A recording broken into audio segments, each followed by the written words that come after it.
What's up, everybody? The journey continues. We made it to Fletcher, North Carolina. I'm at the Native, Liquid Logic, and now Bonafide factory. Apparently Bonafide's moving in. So a lot of big news happening. I'm going to try to get you guys some behind the scenes details, maybe some interviews, and just see what we can come up with.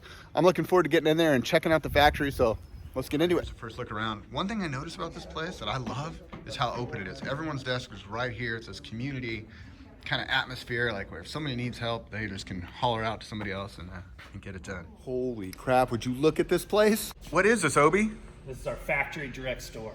So if people in Asheville can come here and actually pick up a Liquid Logic, a Native, Kayak, see them all in one place, which is really awesome. Do people actually get to come tour the factory? We do a factory tour the third Thursday of every month. Yep. Oh wow, that's incredible. Yep. It's so cool to see it all in one spot. You guys have so many rad boats.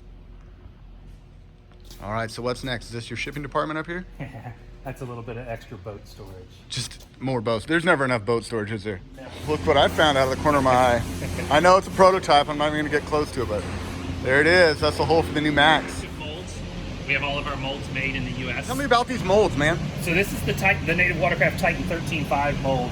And as you know, we put a foam core on the inside of it. So this box that you see on the back is a time release box that is pressurized, and according to its recipe, it dumps the foam into the boat in the middle of its cycle. So it's actually done in the oven, and it gives structural integrity to this large monster. Yeah, I was wondering how you guys did that, how you molded it and then added this liner. So there you go. Inquiry minds want to know. You guys make an escape canoe here. This is a whitewater canoe, you guys. That's what it would look like. And so that's one of our contract molds, and you know, we will just make the hull and then we'll send the boat up to their manufacturing facility and they'll build it out accordingly to what their customer wants. So they're making some area right here. This is going to be a brand new mold. The Bonafide mold is coming over here, right? And it's supposed to be pretty state of the art. Yeah, their oven's bigger, so they'll be able to, that oven will be able to run, I believe, 11 to 16 feet long boats. Oh, nice. Which will really increase the capacity here. All right, you guys, here are a couple of your kayak builders. This is a mold. This is, which one is this? It's a Marble 10. See, they got this on the tracks. They bring the mold in, they pour the pellets in, and then this little guy swings it into the oven. That molds the boat, and then it comes over here, and you see this thing spinning around.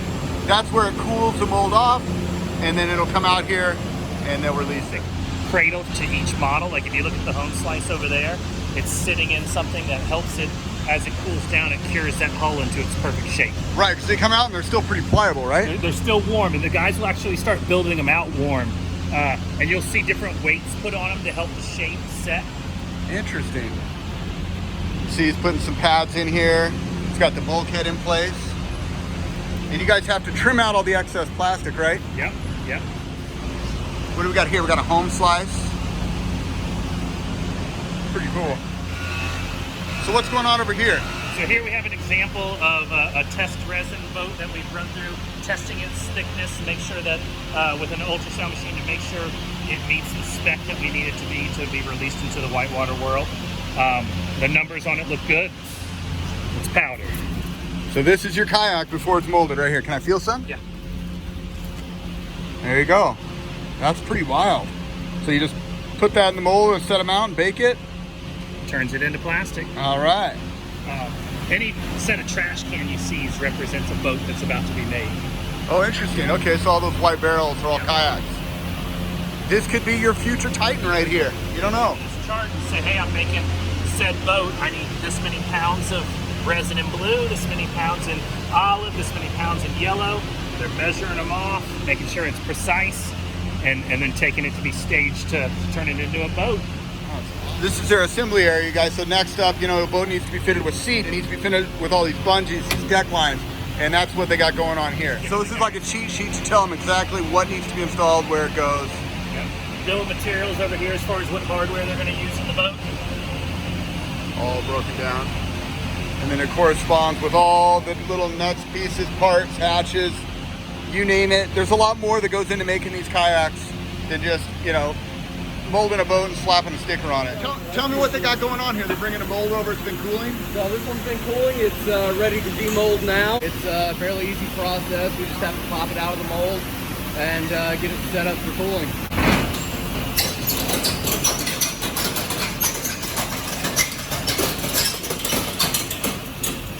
So it's a timely thing. They have a certain amount of time. They want that temperature to be just right when they release it from the mold.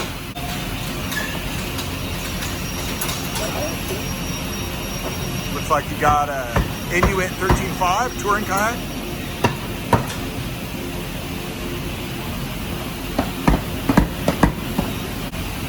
And I noticed they're pressing on like where the cockpit is or where the hatches are. All places that'll get removed. And you can just see how pliable that stuff is. What temperature do you think that thing is now that it's coming out of the mold? Temperature? 180? 180 degrees still as it comes out of the mold.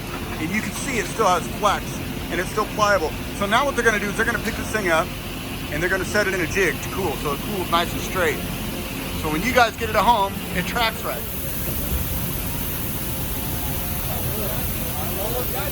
Here they have somebody come in who's gonna cut out your cockpit. And this is where the real craftsmanship come in. I've done this once before. They gave me the opportunity to do it at a different factory tour, and there's a lot more skill to it than you'd expect. Woody, what are you doing here? Long time no see, man. How you doing, man? Good to see you. You too. You got your little foam block. He's gonna put that behind the seat just to help keep the structure of the boat. Take away from what he's got going in here, but I just kind of noticed this chilling over here. What is this?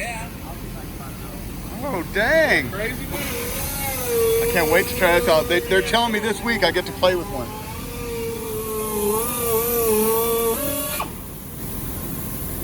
If you ever run a roto tip, it's not as easy as that guy just made it look. Oh, look, they got one. They got one built out. Come talk. So I want to introduce you guys to Shane. Shane's been working here forever. What's up? You're the designer, right? You're the one that makes some of these things come to life? Part of the design team for sure, yeah. All right, it's a team. Here it is, the new Slayer Max. Can you tell me about it? Slayer Max, I get to tell you about it. All right. Just a little bit. Come on, you worked on it. Sure. What do you want? I just want to see what's going on here. Looks like the front hatch is totally new, totally different. It's got a big lever here.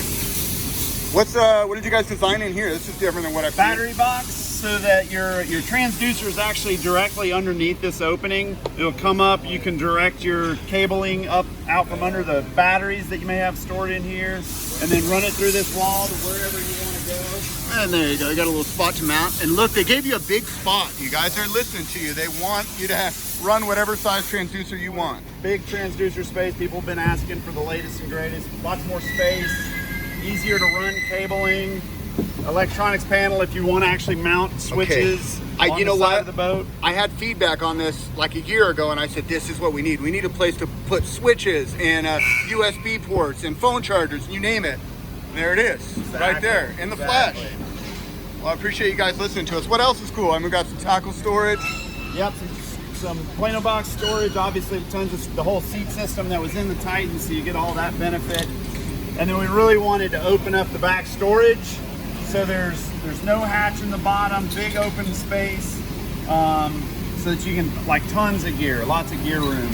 Look at that tank well, it's massive. Yeah.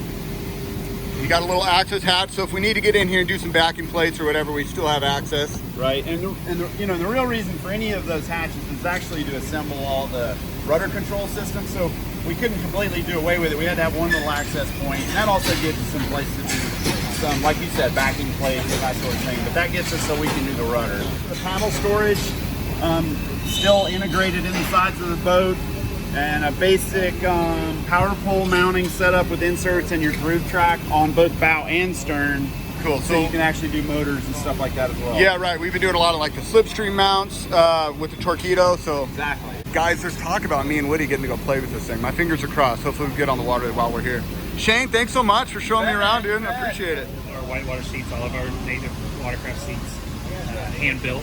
They're all made here in house. All made here in house. We have, I'd venture to say, but somebody will correct me if I'm wrong, but I think we are the only kayak manufacturing facility in the U.S.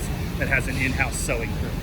Oh, wow. So we hand make every seat that you sit on is handmade. Who wants to be famous? So this is a sewing station. I feel bad. I'm walking around putting everyone on the spot. But I'm so fascinated what you guys do. You do this in-house. I had no idea. Yeah. You make my seat that I sit in. Yeah. Really? Yeah. Look, it's like the core that goes into that.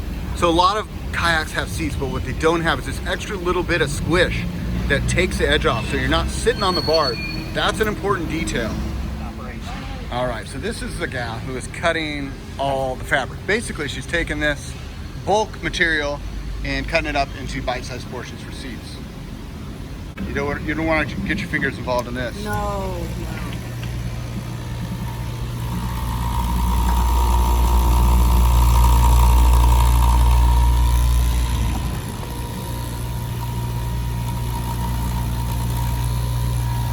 She's making that look way easier than it is. Yeah, all these guys, you can tell you've got some craftspeople working here. They're not just folks you hire off the street. These guys know what they're doing. And I just love that every station I go to has a different dog. Every single place has a dog. And she's a sweetheart. This dog's These are all molded, but they're not made yet, right? So right. We'll run a mold as efficiently as we can, and we'll stand a hull up, and we'll make it out to order accordingly to a dealer's orders. All right, and I see some new colors. That little green and yellow looks like a new color. New As well color. as some new boats I've never seen, but we'll wait until we get to the final production for that. The dogs in this place, I just love it. So I have a golden retriever at home named Dax. He's Huh. is really cute. My Dax would tear this wall down and come love, huh? Yes. So this is a brand new mold, you guys. This is what a boat looks like when it comes to Liquid Logic in this case. You guys have a guy that makes these each custom for you. That's pretty cool. You get to see all different steps of the process. So warehouse, we're housing about 2,000 boats right now. We do house a good bit of Hurricane here because their facility's smaller than ours. So we just truck them over here and store them because they have almost no storage. Look at this place. So Michael Jackson warehouse turns on according to how well we dance going down the aisle. It's not working. This one's out. Fail. What do you got here, man? What's this boat? This is your Slayer 10 replacement hull in Hidden Oak. There you go. Yes, That's just sir. so funny that I come back here and this is what's in the stand. It's coming to Lodi. Name on it. Well, I won't fit it in carry-on, so you go ahead and ship it out. Yeah. So that wraps up my factory tour, but be sure to check back for the next video as I hit the water with the new Slayer 12 Max, as well as sit down with Shane, the designer, and break down what went into designing the new Slayer. So thanks so much for hanging out with me today. It's been awesome to show you guys the factory. Until next time, this is Dan reporting live from North Carolina. Wishing you happy paddling. We'll see you on the next one.